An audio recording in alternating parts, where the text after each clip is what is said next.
大家都知道我是开宠物店的，我是卖猫的，我搬到这里来搬了1年的时间了，但是我竟然不知道的是，我隔壁那边一点点远，走路3分钟的时间，那边有一家宠物店。这家宠物店的老板他昨天联系了壮实，他说他家猫生了一窝小猫，要壮实去收，走路只需要3分钟，反正就在那边，我们就过去看一看作为金店人小猫长什么样。走吧，我们已经到了。既然叫我收猫，那必须狠狠的砍它。汪想家宠物，你好，你好，你是说生了一窝什么猫啊？出窝的小猫。这里有一只长毛金，对对，是一个长毛金。长毛金变成对。挺可爱的，这个是有一只银渐层，它们的健康打了1针疫苗不？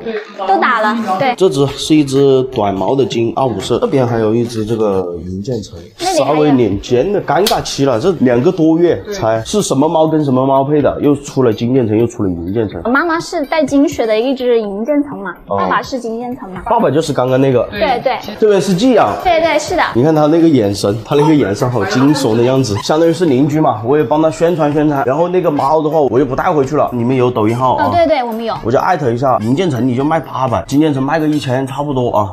我觉得是差不多的。这个听你的，听你的。因为是自己家猫咪生的嘛，然后还是想说小的时候赶紧尽量给它招人家吧。你们这个店开了多久了？我们开了2年，开这个店其实是我研究生期间然后开的。你读书的时候就在开了啊？对对，我确实也是喜欢动物嘛。刚好我那个朋友他是学动医专业的，然后他毕业了之后也没从事自己的本专业，还是有点遗憾。我们2个人一商量说，要不还是开一个店，对，纯粹是从自己兴趣出发。你这个就是纯粹玩呢，也不太是。